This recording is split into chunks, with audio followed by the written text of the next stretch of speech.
another collection again is very appropriate for the book of Leviticus, and I hope I can bring that out more so during the lesson tonight.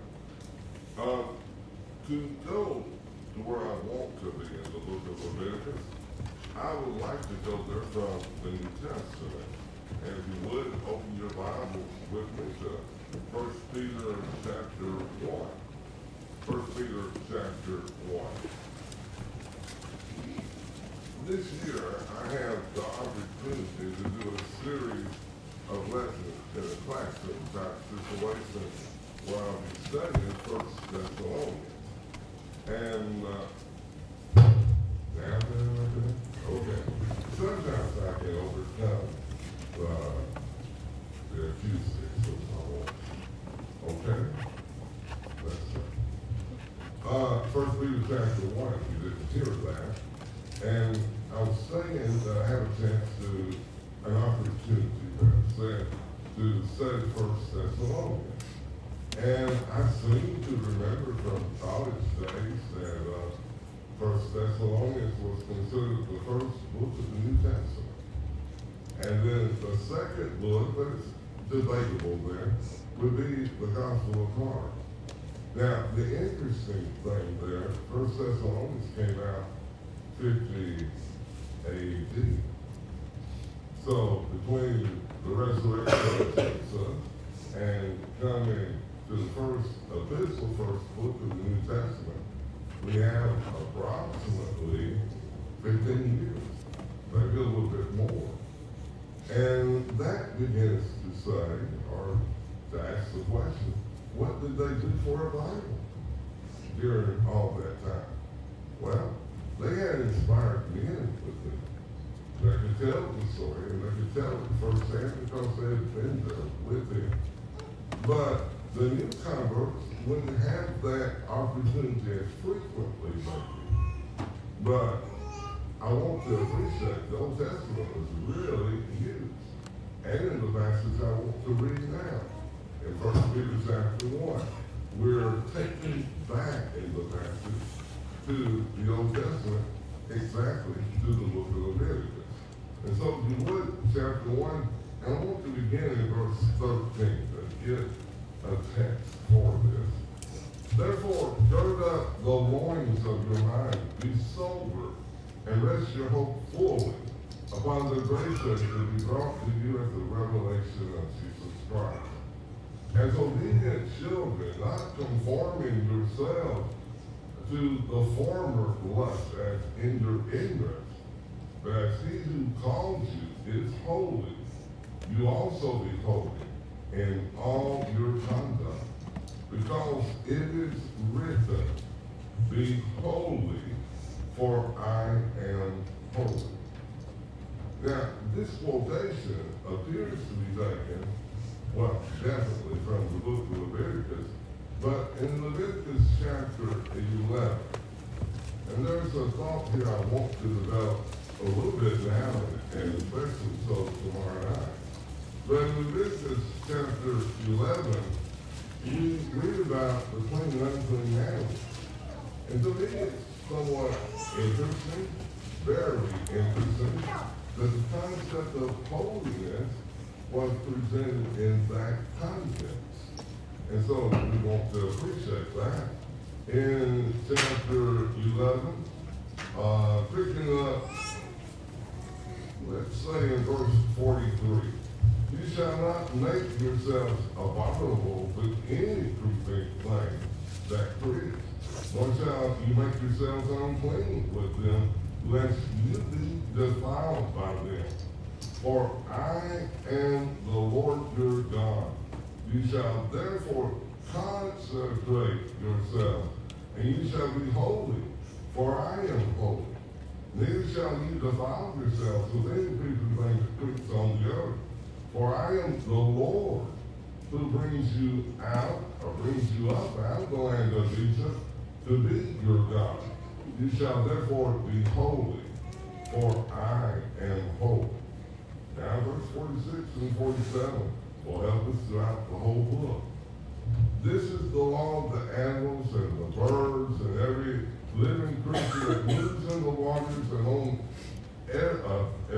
preacher that preached on the earth, and this is the verse I really want to appreciate in the book, to distinguish between the unclean and the clean, and between the animal that may be eaten and the animal that may not be. The word I want to use is distinguish. And I hope tomorrow night we'll study that more fully. But holiness is learning to make a difference, being able to tell a difference, and being able to explain to someone why there is that difference. And we live in a time where the world doesn't know much, if any, about holiness. But the writer of Hebrews will say, without holiness, no one can come to God. No one can please Him. And so holiness is critical to our understanding. Now, I would imagine, I remember hearing some of the things that maybe I'm about to say it right now. But holiness necessitates understanding what that word would mean. So I grew up hearing people say preachers many, many times. It's to be separate, to set apart, and that would be holiness. Now, I'm not trying to be flippant in this observation, but I have things set apart in my house and we've been doing a lot of remodeling, and I don't know where they are. But that's not the separation we're trying to see in the Bible. And we're going to be able to distinguish that. I don't have to search all over my house to finally come up with something that can help me to measure and to make a difference. So, set apart. And I would like to extend that thought to set apart for what reason? Because it's so special and so unique. That's why we do it. And there's no one like God. God is totally above. And one thing we learn about in the book of Leviticus is how to make a superlative. A superlative, I like for people to appreciate that we say something's good, someone says, well, I think this is better, and someone was going to say, I think it's the best. They don't have that in the Hebrew. But they make it with the repetition of the word. For example, in our reading tonight, in the first chapter, coming into chapter 2, really, we'll see the word most holy, but they don't have the word most in Hebrew. They have holy, holy. The ultimate superlative in the Bible is with the word holy. And it's holy, holy, holy. God is the absolute superlative of holiness. Holiness in the book of Leviticus, to show how appropriate the singing is, occurs 152 times. 152 times. Someone said tonight, how are you going to preach on the book of Leviticus? There's 27 chapters there, and time would only allow you to take a few minutes to speak on one chapter if I'm going to do the whole book. I hope I can help with one thought. Anchor points. That's really what we're doing almost all the time in our preaching. I don't think I've ever preached a lesson completely on any book of the Bible. But I hope I can make some points that can be anchor points that will encourage you when you come back through. I know it happens to me that way.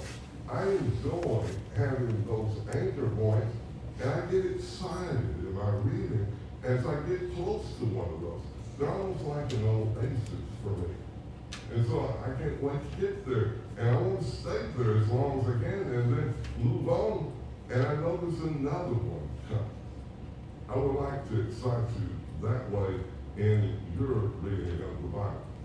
Now, to make another point, maybe I'm going to try to do too much tonight, but reading is the thing you need to be doing. And I would say, read aloud. I chapters off is this past week. One lady thought I'd given her an electronic Bible.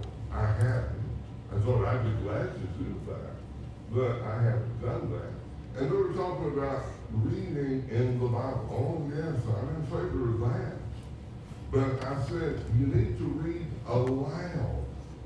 And why don't you need to do that? It'll give you a double portion. I call it my birthright, your birthright, where we get to see it and we get to hear it at the same time. And I already know how you can get distracted sometimes in the reading. You're reading along, and if you're doing so silently, you can drift off somewhere. Like if I see a tree planted by the rivers of water in the Bible, and then my mind looks out the window and I have a wooded area behind my house, and suddenly my mind can go way out there. I don't want to get distracted. I want to be able to read and think about what I'm reading. So they were bringing up, well, there are a lot of words in the Bible that are hard to pronounce. Oh yeah. First Chronicles chapters 1 through 9, they're just names after names after names. And after you've done 9 chapters, don't get to thinking it's over. There are going to be some other chapters talking about names. But I told them one thing I think could help is when you're reading aloud, listen to a professional reader and try to move your lips and to form your mouth to say the same words that you are hearing. You don't necessarily know how to pronounce all these words the first time you're reading through, but let your eyes give you something. Let your ears give you something at the same time. And one thought to the side. Paul will say, and I remember hearing Bill in his meeting with us after he had been with you, he was talking about Paul got this revelation and he wrote it down, whereby when you read, you may understand my knowledge in the mystery of Christ. Now, this is the kind of audience I think, if I asked the question and you had to raise your hand, if I were to say, who would like to have Paul's knowledge in the mystery of Christ? I think everybody would be raising their hand. Yes. Paul tells you how. Whereby when you read, he doesn't say it's a guarantee. He said, whereby when you read, you may understand. Never underestimate the value of reading and reading well. Well, I could go on that lesson a long time, but I've already given you something. I hope I'm not disturbing the mic. But if you would right now, go to chapter 1 with me. And I want you to appreciate a little bit how you learn to give weight to a book. For example, if I'm talking about the book of Genesis, I'm talking about, under anybody's calculations, thousands of years. I get to the book of Exodus, I really slow down, 81 years. I get to the book of Leviticus, it's just 1 month. They just erected the tabernacle, and a month later, they will take up the census, and that's where the book of Numbers begins. So, I get the opportunity to see something really slowing down for me to bring my focus to bear, for all of us to do that. So, if you're there, let me ask or make one other statement. My son once talked with me. I like it when he hears something and he'll come and he asked me once, would you be able to sacrifice me like Abraham did with Isaac? My response was, I sure hope so. I don't feel like I'd be the person the Lord would want me to be again. But coming back here, I want to slow down and see what I can see in this chapter 1. And maybe chapter 1 can become an anchor point for you within the book. Read with me verses 1 through 3, please. Now the Lord called to Moses and spoke to him from the tabernacle of meeting, saying, Speak to the children of Israel, and say to them, when any one of you brings an offering to the Lord, you shall bring your offering of the livestock, of the herd, and of the flock. If his offering is a burnt sacrifice of the herd, let him offer a male without blemish. He shall offer it of his own free will at the door of the tabernacle, meeting before the Lord. God spoke to Moses. And then Moses speaks to the people. Can you see that funnel? God speaking to Moses, and how it grows out again when he speaks to the whole nation. I like that. And then, immediately, he goes to the individual. I don't know if we appreciate that or not. Book of Revelation, the letter to the seven churches of Asia. You have ears to hear, let him hear what the Spirit says to the churches. But the individual is being commanded to pay attention. Why do I read Romans? I read it because the Spirit directed that message to the Christians in Rome. And so I just want to appreciate learning to see how things come quickly to the individual. Like here, the whole nation, and then the next phrase, when anyone. You see that? They've calculated, I don't know how people do all those calculations, but I read that easily it could have been 2 million people at this time. Some have said maybe even 4 million. And speaking that to the nation, that everyone needs to be paying attention, because anyone, when he wants to draw near to God, he can't count on what everybody else is doing, but he sure can take into focus what he needs to be doing. Now, reading on this, when any one of you brings an offering to the Lord, you shall bring your offering of the livestock, of the herd, of the flock. Verse 3, if his offering is a burnt sacrifice of the herd, let him offer a male without blemish. I think I grew up on a farm without necessarily paying attention. But I know now that a bull can sire, if that's the correct word, 25 calves in a year. A cow can only give you one. Where do you think the most expensive offering is going to be found? Where would there be a temptation if the bull looks like an excellent specimen, and it could be a great benefit to my herd? I might be tempted to say, well, maybe I could find another one, maybe not as good, but it could possibly serve in this way. It's like sacrificing your future to the Lord when you choose that animal. And be careful. The days of Malachi, I wonder if the mentality was that, well, the animal's going to die anyway. What difference does it make if it's blind, or if it's crippled, or if it's defected in some way? And Malachi will speak to the Lord, well, then take it to the governor, see if he thinks that way. If we treat human dignitaries with caution and with respect, much more so, we would have to do that with God. But the next phrase, he shall offer it of his own free will. Maybe you know, but that's debated all the time now. Do we have a free will? Do we not have a free will? I know that God works on us in the way that he shapes our desires, our hopes, all of that. But still it's talking about he shall offer it of his own free will. And he shall bring it to the door of the tabernacle meeting before the Lord. I love that verse. I call this going to the right place with the right motive. if you know a little bit about the Old Testament, it was always meant to be one place.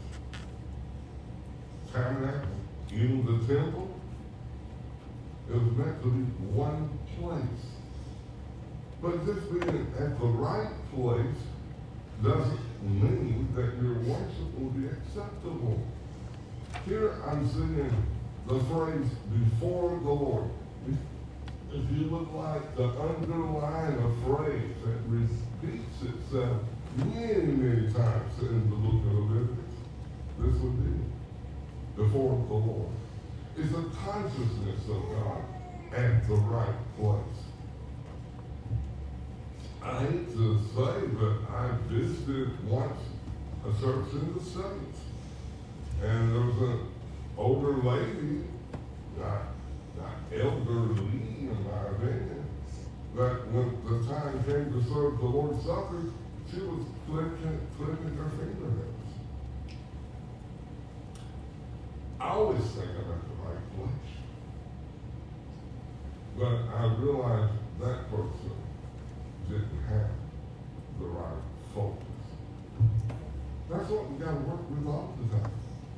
I would like to think that you feel and believe that when you congregate on the first day of the week, you're at the right place. But you have to be at the right place with a consciousness of being in the presence of the Lord. If you're not doing that, I remember there was a young man in Starkville that he liked a little bit what I'm doing with this, and he would start praying, Lord, when we sing, may there be no lying lips among us. I thought that was a good way to word that. We can have a song. Let those refuse to sing. When we talk about marching desire, that the ones who don't know our King, who don't know Him, believe in our God, just be quiet. You see, the songs of Zion are a privilege, not a right. A privilege that we sing to the Lord. And it's like the psalmist said, and Paul will repeat, I believe, therefore I speak. And you do a lot of speaking when you're singing. Do you truly believe what you're saying?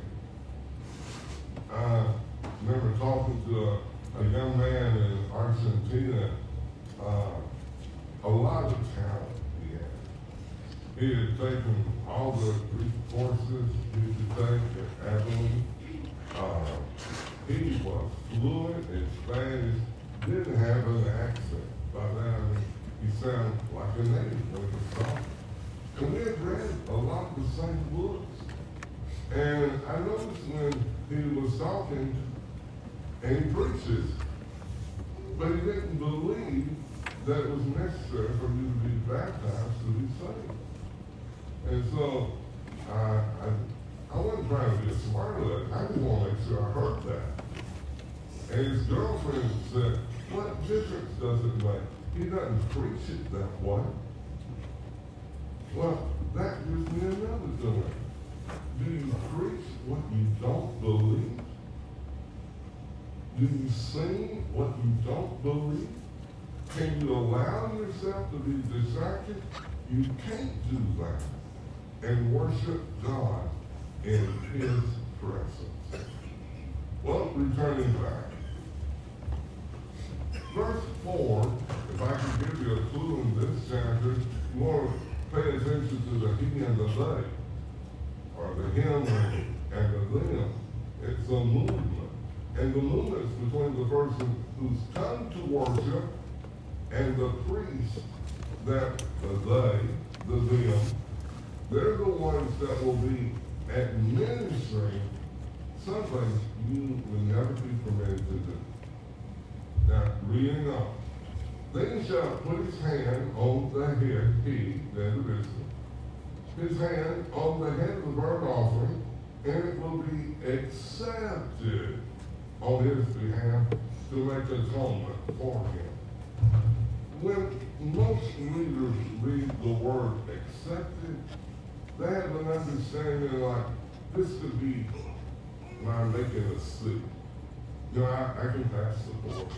I can move on. That's not what the Hebrew word means. It's the idea of being well-pleasing. That's the acceptance that we want.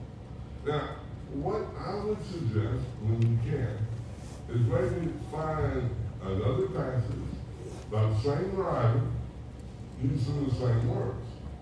Like, if we're studying the book of Corinthians, we might like to read Ephesians and try to pick up on the vocabulary, or the book to the Romans and the book of Galatians. We can see how the vocabulary seems to be used almost interchangeably. And so it's not that God is a different writer, but he uses the men. And he did that with Moses. If you would, let me just show you a go-to passage that will, I think, help you to appreciate some of the words that are in chapter 1, going into chapter 2. In chapter 32 of the book of Genesis, we have the story where Jacob is coming home after 20 years. And he's bringing his wives, his children, their herds, and he hears that Esau's coming out to meet him, and coming out with 400 men. Now, you know, Jacob has to be thinking, does it take 400 men for him to come say hello to me or to welcome me back? And he knew that Esau had said, when my father dies, I don't think Esau's died even now. But when my father's dead, I will kill him. And by the way, Abraham had an army of men at his disposal that was 318 men. So I'm looking for more like an army coming out at this time. And so Jacob does wrestle with God in prayer. And that's a beautiful story that maybe we could do on another occasion. But I want you to see some words that he uses. In verse 20, you already know, he begins to send waves of droves to his brother. Camels and sheep and part of the herd. And he does it in a strategic way, like that. He sends one, and I see something on the say, well, what's all this mean? And then right after that, another drove coming in. It's like waves of those and hitting the lights there. And so read with me in verse chapter 32 and verse 20. Jacob saying, and also say, behold, your servant Jacob is behind us. For he said, I will appease him with the presence that goes before me, and afterward I will see his face.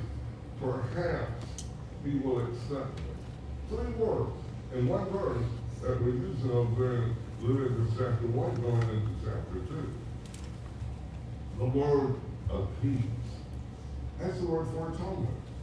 You know, sometimes maybe you sit with one word, but your best sentence are Bible words. And so let's go to those Bible words. The other thing he said, I will send him a present. The grain offering, minchas, the Hebrew word, is a present. And then perhaps he will accept me. I wish there were more caution in our worship, where we want to be accepted, but maybe it could still be in doubt. And that's the way Jacob feels right now. But I just love the idea of being pleasing to the Lord, like being well pleasing to the Lord. It's not a sin. God's not saying, I wish I could have something else, but if I have to settle, I will take this. He just wants you to think about it. Another thought, just try to bring in right now, you know, the first 7 chapters deal with sacrifices. a lot of times people say to me, well, a sacrifice is a sacrifice. No, that's not so. They have different functions. For example, the burnt offering does burn the animal, not the hide. The intestines have to be washed, that's so they can't contaminate the altar where it's being sacrificed. But if I go to the peace offering, if I were a kid at this time in the history of Israel, I think that may be one of my favorites. I think the Feast of Tabernacles would be a feast that I know I would like. Everybody gets to go camping. Maybe I'm not mature enough, but I'd be brought into thinking, we remember how God brought us through the wilderness. And we all leave our houses. It's not people staying at home saying, yeah, we remember. They all empty out and celebrate the Feast of Tabernacles. But the Feast of Peace Offering, that's the first one that we begin to see where the worshiper and his family get to partake of that offering. I would like to think if I had that experience in multiple opportunities, I'd be thinking, that smell, it just reminds me. And so you're brought at an early age to educate yourself in regard to these things. Well pleasing to the Lord.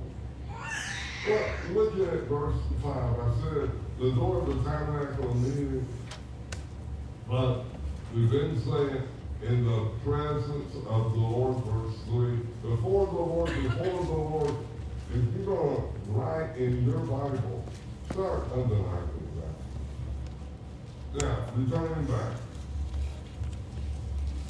You shall bring the bull before the Lord, and the priest and his sons shall bring the blood and sprinkle the blood all around on the altar that is at the door of the tabernacle of meeting.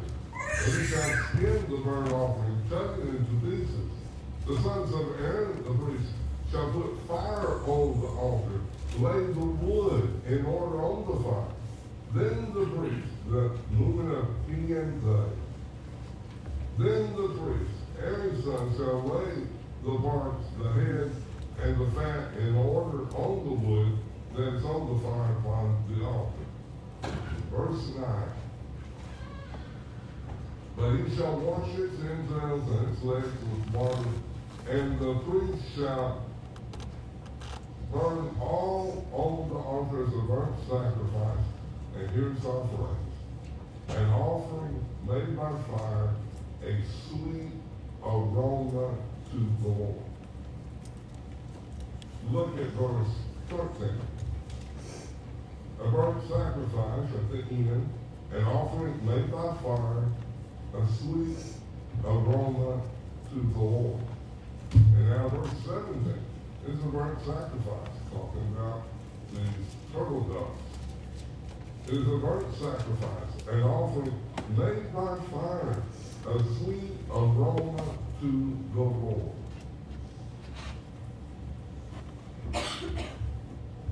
I've been reading in the Psalms, trying to read well. I remember Psalm 115 and Psalm 135. They are mirrored. But I kind of like 115 for a reason here. In Psalm 115, it's a contrast between the idol and the Lord. They have eyes, but they can't see. They have ears, they can't hear. Have hands, they can't handle. They have a mouth, they can't speak. They have feet, they can't walk. But the one always got me, this was an immature reader. They have a nose, but they can't smell. Why would it be a concern of yours for it to be a sweet aroma to the Lord? That's what we're trying to do with all our worship. We're trying to do it in a way that it does ascend to the Lord. And it means something to him. And it takes you in the pleasure because we are his people. And he is our God. I just think if we're just more mindful of this, our worship will be more meaningful. It's supposed to be. I have to want something to be pleasing to the Lord. It's the idea of accepting. It's the same thing. We want him to accept us, and we want to accept him, his glory, his fullness, and all his attributes for worship to be well pleasing to him. Now, on the idea of many sacrifices, let me take you to one verse in chapter 7 just to show the point. I'm not teaching you about all the different sacrifices and their purposes, but I think I can show you something. Verse 37 of chapter 7. This is the law, not suggestion. This is the law of the burnt offering, the grain offering, the sin offering, the trespass offering, the consecrations, and the sacrifice of the peace offering. Now, the very least we can see, these are different sacrifices. I think the pragmatic mind might say, why can't one be sufficient? Let me tell you something that might make you want to think that way. The peace offering, the sin offering, the trespass offering, the consecrations, and I know I'm leaving out one, but what I want to tell you, they burn the same thing. And the thing they burn is the kidneys and the fat. That's all they burn. Well, we're burning the same thing.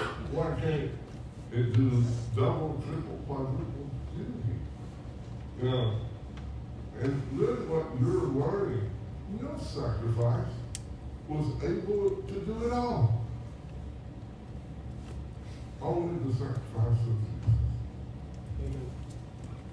And that's an education in itself to help us to appreciate. Now, that doesn't mean, something better is coming down the road, and so I don't have to worry about too much now. No, you are concerned, and you want it to be accepted by God. You want it to be well pleasing to him, and so you do that. Well, I was telling you, my son was talking to me about 150 times, 152 times, the Holy Word in the book of Leviticus. I said, yes. You know, I've been waiting for someone to ask me that. I was really glad he had been the first one. He said, I've read the book 3 times, and I don't think, he didn't say it in a way like challenging.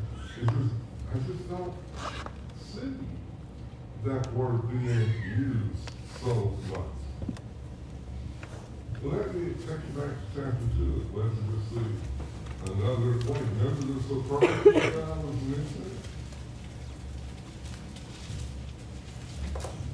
In verse 3, so I like to say that verse in Genesis 32, in the first 20 verses of Leviticus, like 17, and then 3 into chapter 2, 20 verses. I like seeing this one. The rest of the grain offering shall be Aaron's and his sons. It is most holy. That's literally holy, holy. And the ultimate superlative of holy is holy, holy, holy. Used only twice in the Bible. By Isaiah in the Old Testament, and by John in the book of Revelation. In Isaiah chapter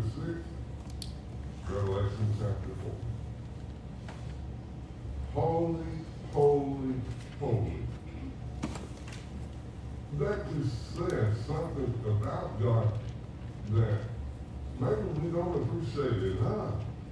He is far distant from us on the holy level. He is holy, holy, holy. But I was telling my son, next time you're reading through the book of Leviticus, and by the way, it is hers. Most holy several times. When you count back for two. Another thing he appreciated, like when they were going to school in Argentina, the teacher every so often send a word home, and the challenge was to find the family of that word. Well, that's a good challenge for the book of Leviticus. I see the holy one. I can see the verb sanctify. The word consecrate. What I want you to see, the holy word is really, really being used in the book of Leviticus. And so, as we begin to bring the lesson to a close, I have taught the whole book of Leviticus. I have taught the first 9 chapters. Try to get 9 chapters a day, a 3-day meeting, so I can get to 27.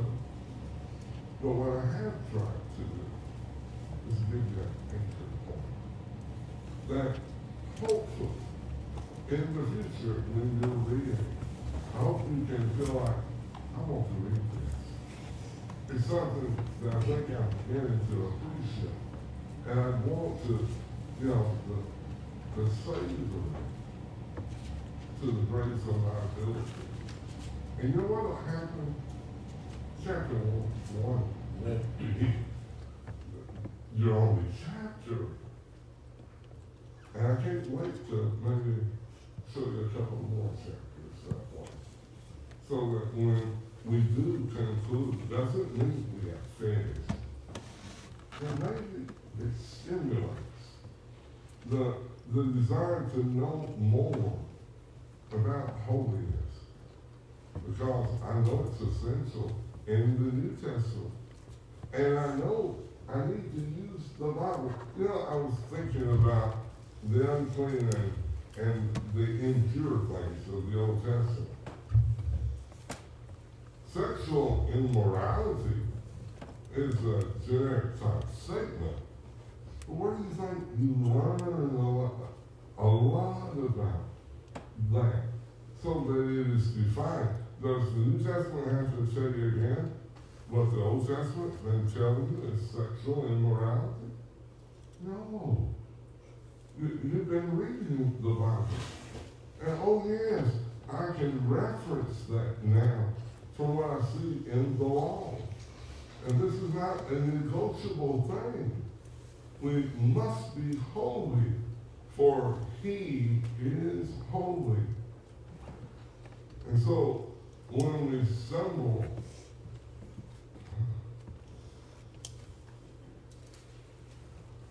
I don't want to think that we've contaminated something, but we have.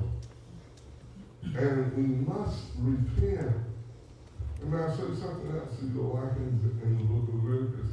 One of my students in Stockholm tells me he loves reading with the trespass offering, and it shall be forgiven him. Don't you like knowing that if you repent and do what God has commanded you to do, you don't have to live in fear that you've never been forgiven. The Lord wants you to know that. I think about David when he's been holding it in for months. Maybe going on nearly, almost a year. The baby's born, and he knows that is no sacrifice for adultery. There is no sacrifice for murder. Not in the book of Leviticus. That's what we call Numbers 15, presumptuous sin. What do you think? How would you feel if you had done something, 2 things? that had no sacrifice and no statement that it shall be forgiven. I think that Peter is talking to Simon the sorcerer. Repent and pray that the thought of your heart may be forgiven. How are you going to pray when what hovers over you is something that can be doubtful, may be forgiven? I think David shows how sincere he was. And can you imagine when the Lord told him through Nathan, through that parable at the end, David said, that man's going to die, he's going to restore fourfold before he dies. How do you think David felt when Nathan said, you're the man? And then David said, Lord, forgive me. You want to talk about a weight being lifted off of you? That you have been forgiven. I want to see in the Bible where people have been forgiven. I think the world needs to see that. Somebody will ask me, why do you think the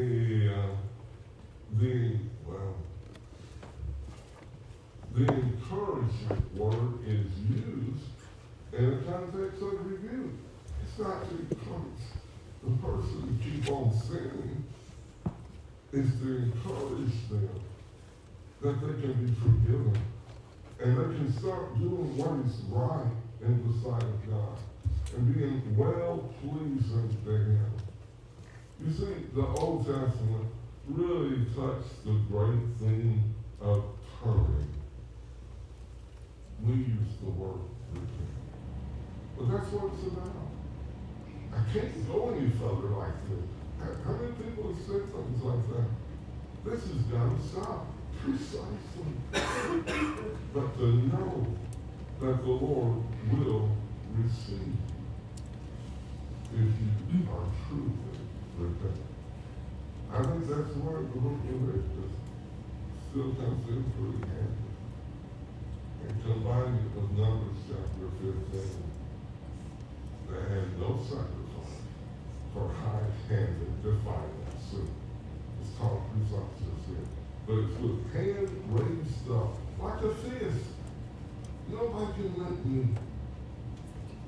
You want to try to challenge God? Repent. Repent. And repent now. Don't let it go on. Don't let your heart be seared in a way that you'll even lose the desire to